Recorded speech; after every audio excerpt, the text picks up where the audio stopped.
Bilet.com.tr'de ne var ne yokta bu hafta çok yakışıklı, çok başarılı bir oyuncu konuğum. Çok mesaj attınız onunla da ilgili. Hem rol arkadaşıyla uyumunu da çok seviyorsunuz, kendisini çok seviyorsunuz. Kimden bahsediyorum? Gökberk Yıldırım'dan bahsediyorum. Hoş geldin. Hoş bulduk efendim. Valla iyi ki geldin. O kadar çok hayranların tarafından böyle mesaj yağmuruna tutuldum ki uzun zaman önce aslında konuştuk ama bugüne kısmetmiş. Çok da güzel oldu. Vallahi eksik olmasınlar. Onlar görmek istedikleri her yere bir şekilde ulaşıyorlar. Toplu bir şekilde. Ben de onları kırmıyorum. Talep oluyor. Biz de geliyoruz. Aynen. İyi ki geldin. Tekrar ayaklarına sağlık. Nasılsın? Nasıl gidiyor hayat? Hayat bu döneminde çok yoğun bir dönemden çıktık.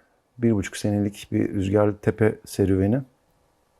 Çok yoğun çalıştık. Güzel bir iş çıkardığımızı düşünüyorum. Şimdi dinlenme faslına geçtim. Yeni yeni kendime geliyorum. Hücrelerim yeni yeni böyle vücudumu tazeliyor. Öyle bir süreçteyim. Şu an dinleniyorum. Valla şimdi aslında oyunculuğa böyle nasıl başladığını merak ediyorum. Çünkü sen aslında Ankara'da doğdun. Hı hı. Ankara'da başlıyor. Nerede başlıyor Gökberk'in hikayesi? 1,5 sene öncesine kadar Ankara dışına çok çıkmadım. Liseyi orada tamamladım. Üniversiteye orada devam ettim. Orası bittikten sonra oyunculuk kariyerim başladı. Liseden sonra. Ondan sonra da buraya yolum düştü. Şimdi en büyük adımı attım İstanbul'da tabii. Ailen çok böyle destek olan bir aileymiş galiba oyunculuk konusunda evet. Sana. Özellikle babanın çok destek olduğunu biliyorum. Ya bir noktaya kadar babamla annem çok çatıştılar bana destek olma konusunda. Annem biraz daha garanti bir yerden gitmemi istedi kariyerim anlamında ya da işte mesleki seçim açısından. Babamsa yani tiyatro oyunumda tanık oldu oyunculuğuma. Ondan sonraki süreçte hep oyuncu olmamı istedi. Oyunculuğun peşinden koşmamı istedi. O yüzden de babamın oyunculuk serüvenindeki desteği çok büyük. Yani çünkü babalar hayatı öğretir, anneler aileyi öğretir. Babam da hayat konusunda bana yani kendi hayatımı kurma ve ilerletme konusunda oyunculuk üzerinden çok destek oldu. Bir de zaten oyunculuk birazcık böyle şans mı diyeyim. Sizin de elde edemeyeceğiniz, çok fazla uğraşsanız da elde edemeyeceğiniz bir şey. Onun size gelmesi gerekiyor bir noktada. Bu da bir kumar oluyor, risk oluyor. Ama babam da ticaretçi olduğu için riski çok sever. Benim de o riski almamda çok yardımcı oldu. Ailede var mı hiç böyle hani televizyonla yani oyunculukla ilgilenen yok değil mi kimse? Yok, genelde boya badan ustaları var amcalarım. İnşaat sektöründen genelde hepsi. Sanatla uğraşan, o da bir sanat sayılır ama boya sonuçta. Aynen. Ama yok. Yani müzik de yok. Ne bileyim, oyunculuk da yok. Babalar hayatı öğretir, anneler aileyi dedin. Peki Evet. senin bugüne kadar böyle ailenden aldığın en önemli hayat dersi neydi? Ya da en önemli tavsiye? Yani babamın şu an sağ, Allah uzun ömürler versin ikisine de. Yani hep kanaat önderim benim babamdır, idolümdür çocuk yaşlardan itibaren. Bana hep şunu anlattı: büyüdükçe küçül, insanlara hiçbir zaman yukarıdan bakma, samimi ol, dürüst ol ve tamamen kendi yolunda ilerle. Efendiliğinde hiç bozma der. Ya ben de en büyük aldığım, en büyük kazanımım ailemden o. Yani hayata dair. Ya çok fazla seviliyorsun hakikaten, programın başında da söyledim. Sence Gökberk'i bu kadar özel kılan, bu kadar sevdiren ne oldu? İşte bahsettiğim bu olgular olabilir. Yani samimi olduğumu düşünüyorlardır diye düşünüyorum. Ben çünkü olabildiğine her platformda samimi olmaya önem veriyorum, dikkat ediyorum. Bu da onlara geçiyordur diye düşünüyorum. Bir de işimi severek yapmaya çalışıyorum. İşimle alakalı verdiğim emek onlar tarafından takdir topluyor diye düşünüyorum. Bir de zaten oyunculukta biraz öyle galiba. Empati kurabilmek, onlarla temas halinde olabilmek ve hissettiğin şeyi onlara hissettirmeye çalışmak. Onu da hissediyorlar ki seviyorlar diye düşünüyorum. Bilmiyorum, bana öyle geliyor. Malum soruyu da sorayım şimdi. Neden oyunculuk? Çünkü sen küçük yaşlardan itibaren çok istedin oyunculuğu bildiğim kadarıyla. Evet, çok küçük yaşlardan itibaren istedim. Ya bu klişedir ya, çocukluk hayalimdi diye. Gerçekten benim her zaman tek istediğim şey buydu. Yani sadece oyunculuğu düşünüyordum, oraya kanalizeydim. Ve ortaokuldan itibaren bu böyleydi. Ve günün sonunda da istediğim her şey birer birer oldu. Daha da büyük hayallerim, hedeflerim var. Onlar üzerinden devam edeceğiz. Peki hani popülerite, ün Gökberk'in ne kadar umurunda? Ya bir şey söyleyeyim mi samimi? Hiç umurumda değil. Yani popülarite, yani insanlar beni sevsin, işte en tepede ben olayım gibi bir durumum yok. Ben sevdiğim işi icra edeyim. Gerekliliği odur.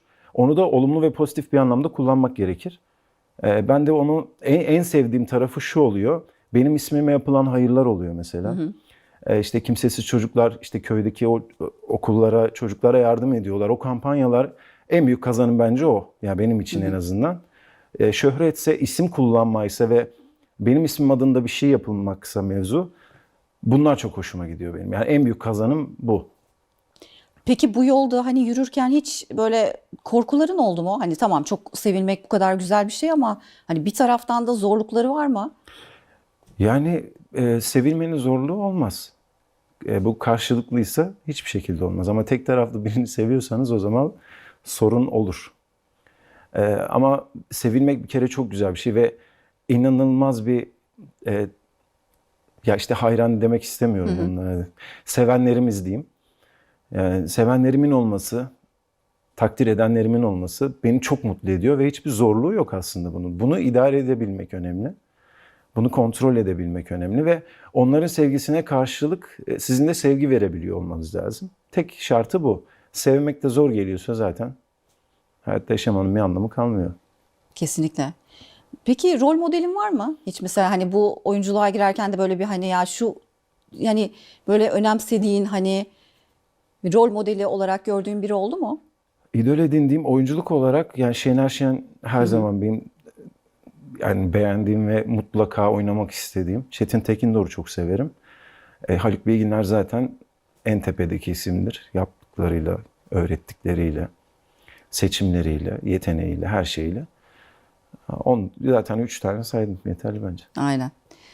Şimdi tabii yani başında da söylediğim gibi programın hani Cemre ile de tanıştık. Ona da buradan selam yollayalım. Ben O de da selam gönderiyorum sevgiler. Cemre. Onunla da çok uyumunuz konuşuldu. Nasıl? Sette nasıl anlaşıyor musunuz? Nasıl geçiyor bir böyle hani şey? Gerçi şu an çekimler bitti ama Evet, bitti. Cemre yani müthiş uyumlu birisi. Çok yetenekli. Aynı zamanda çok da başarılı olacak. Onunla oynamaktan çok keyif aldım. Yani hem öğrendim ondan hem de çok büyük keyif aldım oynarken. Yolu bahtı açık olsun. Yani müthiş bir insan bir kere. Bir kavgamız bile olmadı bugüne kadar. Ya bunu söyleyebilirim. Bir kere bile kavga etmedik. Sette hiçbir şekilde birbirimizle böyle yüksek tansiyonda gerilim yaşamadık. Bence iki insanın arasındaki en önemli şey de bu. Seviyorum Cemre'yi. Çok tatlı biri. şimdi dizide bir imkansızlıktan doğan bir aşk var. Onu izliyoruz. Sen gerçek hayatta böyle imkansız aşklara inanır mısın? Yani imkansız, bu zamana kadar dillere destan birçok aşk hikayesi var. Anlatılar var. Hepsinin temelinde imkansızlık var. Ama zor benim için kolay, imkansızlık zaman alır diye bir laf var ya. Yani imkansızlık mücadeleden aslında doğan bir şey. Mücadele isteyen bir şey, onunla beslenen bir olgu. İmkansızlık diye bir şey olduğunu ben çok düşünmüyorum. İnsan bir şey istiyorsa zaten onu bir şekilde yapar. Ya gerekirse uğrunda ölür ama yapar. Yani aşk her zorluğu aşar mı diyorsun? Aşar diyorum, evet. İmkansız aşk diye bir şey olduğuna da inanmıyorum. Peki sen karşı cinste nelere dikkat edersin? Mesela ne çalar Gökberk'in kalbine? Anlamlı, her zaman söylerim bunu. Anlamlı bakış, anlamlı gülüş. Yani bir insanın yüzüne baktığında şunu diye ömür boyu ben bu yüze bakabilirim, bu gülüşü görebilirim, bu gözler benim içimi ısıtır diyebiliyorsanız o tamamdır, kapanmıştır orada defter. Ama tabii temelinde bir ilişkinin saygı olmalı. Ona çok dikkat ediyorum, her zaman söylüyorum. Saygı olmazsa olmaz bir şey. Sevgi zaten, yani sevginin içinde o saygı olursa ömürlük bir aşka dönüşüyor. Peki kendini şöyle 3 kelimeyle anlat desem ne dersin? İnsan kendini anlatamıyor. Ben şimdi mesela kendimi asla anlatabilen bir insan değilim. Mesela başta da sordunuz. Hani Ankara'daki yaşantımı bile okulla genelledim. Ya asla kendimi anlatamıyorum. Yani birinin beni anlatması lazım, benim teyit etmem lazım yanımda. 3 kelimeyle anlatayım ama anlatmaya çalışayım. Bir kere çok ahde vefa benim için çok önemli. Ben işimde çok çalışkan bir insanım. Genel hayatta da bir sorumluluk sahibi bir insanım. Yani çalışkanlığın için onu da dahil ederim. Üçe de sabırlıyım. Çok sabırlı bir adamım. Sakin de birisin. Yani Evet. öyle ne sinirlendirir seni mesela? Ne kızdırır? Neyi böyle asla tahammül edemezsin? Abi bir tek üslupsuzluk işte. Yani onun dışındaki çoğu şey yani örtbas edebilirim. Onu e, o durumu dizginleyebilirim. Yani her şeye karşılık bir savunma mekanizmam var. Sakin ve sükunetle karşılayabilirim. Ama her insanın tabii ki öfkesi vardır. Ama benim hani bu kadarlık yıllık yaşantımda bir veya iki en fazla o kadar olmuştur. Çok böyle büyük patlamalarımın oldu. Ne mutlu eder seni peki hayatta? Şimdi hani set de şu anda bitti, çekimler bitti. Nasıl geçiyor mesela Gökberk'in bir günü? Neler yapıyorsun? Nelerle mutlu olursun? Ailemle vakit geçiriyorum. Onun dışında arkadaşlarımla hiç vakit geçirememiştim bu 1,5 senede. Onlarla vakit geçirmeye çalışıyorum. Ee, Kitap okuyacağım. O listeye aldım. Bir at eğitimi düşünüyorum.